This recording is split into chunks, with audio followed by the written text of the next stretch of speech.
Good afternoon. I'm Danielle and I'm glad you're here. It's day 7 of my 100-day video blog challenge and my personal blog. So I have the topic of relationships on the top of my mind. I've been feeling very melancholy the past few days, actually more than the past few days, as I'm coming out of a breakup that with somebody that I cared very deeply about. It's been challenging, and I've had a lot of time to reflect on the past few years coming out of a marriage. And I recently read a meme that really resonated, and it said, sometimes the hardest thing and the right thing are the same. And that really rings true as it relates to the past few years related to relationships, and I need to remind myself of that.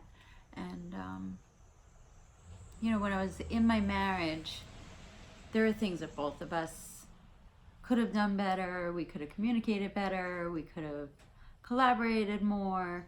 But at the end of it, it was not in a healthy place. And I think underlying the dynamics, both of us had unhappiness that we tried to work on. But at the end of the day, I knew in my heart what the right thing was, even though I didn't want to hurt him. I didn't want to hurt my kids.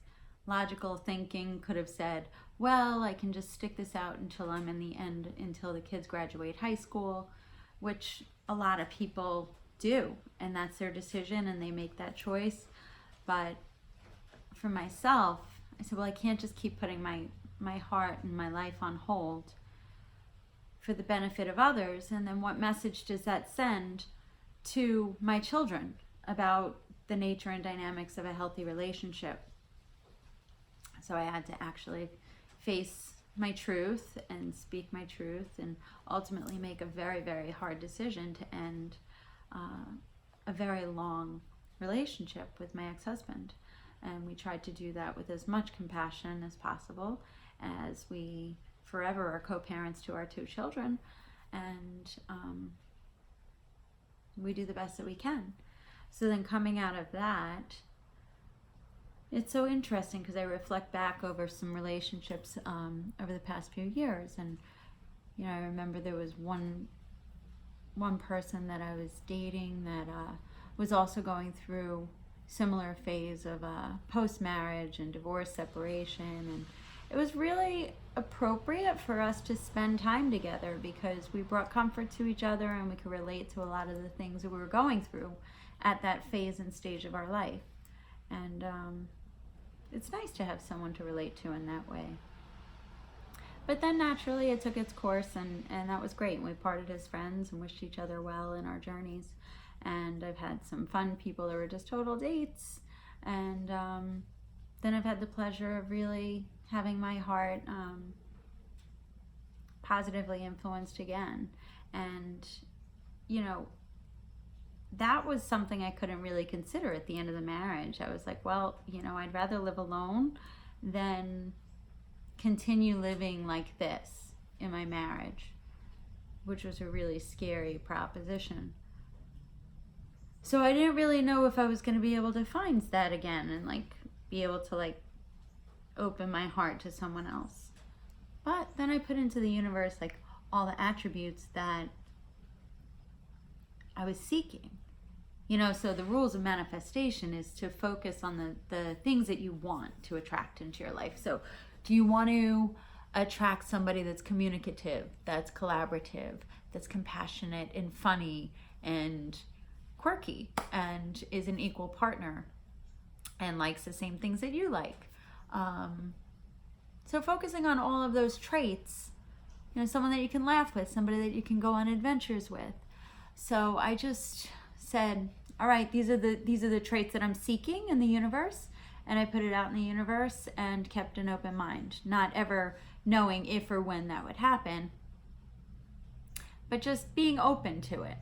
And before I knew it, somebody came by and fit all of those qualities. And it was really just a beautiful, unexpected surprise gift that came out of nowhere, which was awesome. Yeah, it's usually when you least expect it, right? But, moving forward, we found that there are circumstances that are completely outside of our control. As much as we liked each other, as much as we care for each other, as special as our relationship and dynamics were, in this specific instance, the circumstances related to distance and our family obligations, it's very challenging. So people love to offer advice and say like, well, absence makes the heart grow fonder, or distance, you can make it work. And, but you have to be true to yourself, and you need to say like, is this working for what I require or what I want? If I want a relationship that I can see on a frequent basis and a regular basis and say like, hey, why don't you come over for dinner? Or let's go to the movies this weekend, or let's just go for a hike, or, that's very challenging if you don't live anywhere in proximity to each other, and like it requires specific like travel plans to get together. So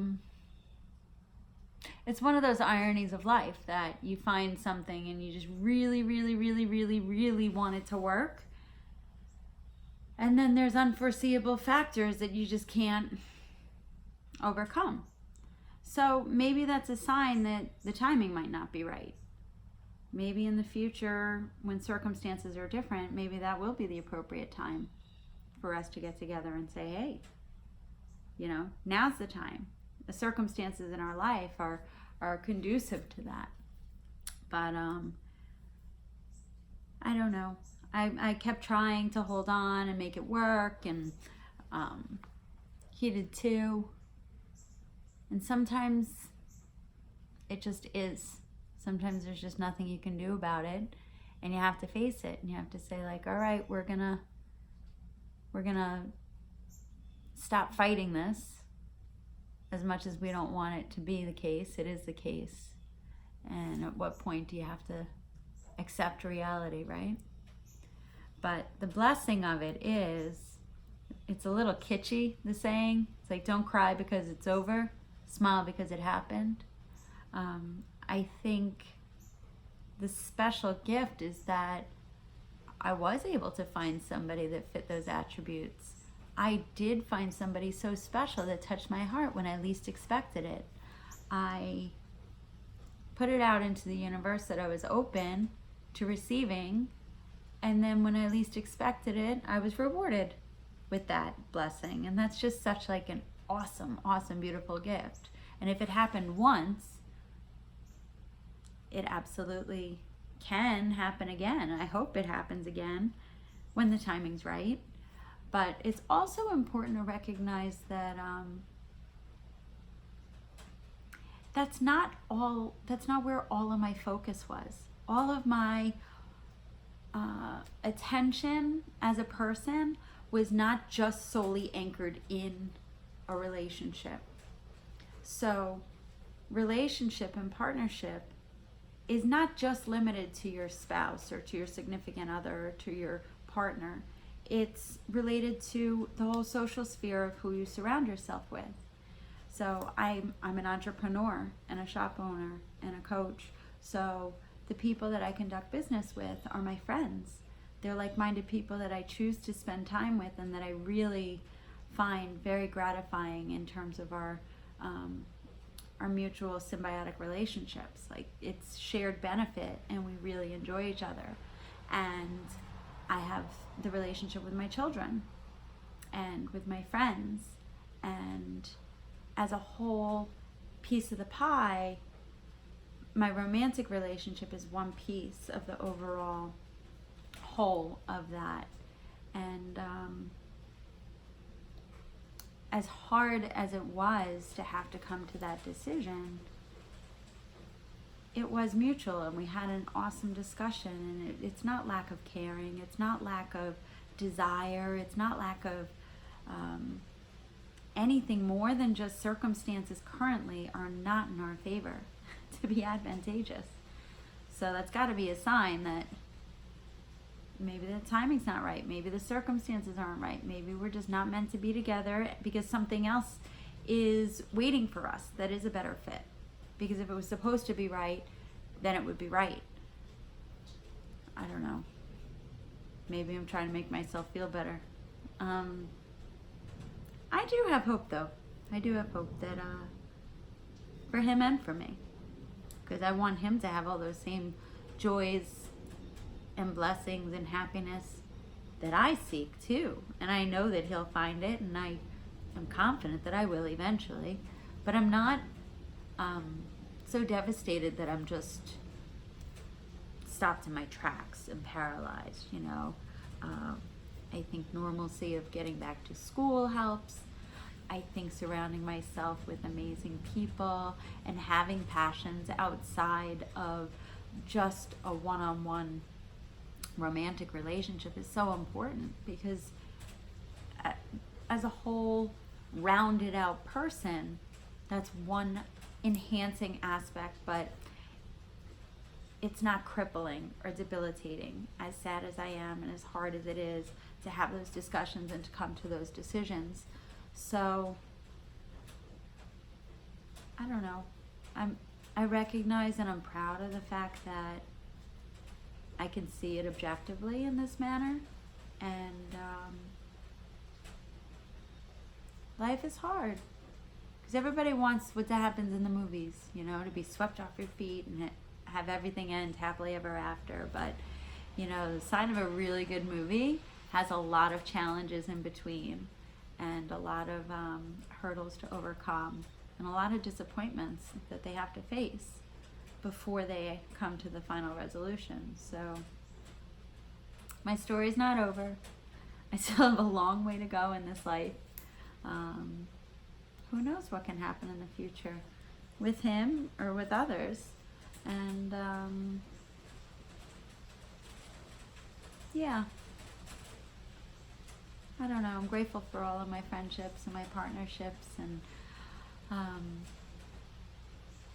my familial relationships and the whole picture of the associations and the friendships and the people that I work with and the people that I spend time with. So grateful, because my world and my life is enriched as part of the overall picture. So thanks for listening. I hope this makes sense. I don't know. I gotta watch this again. I'm not used to these video blogs. I'm getting there.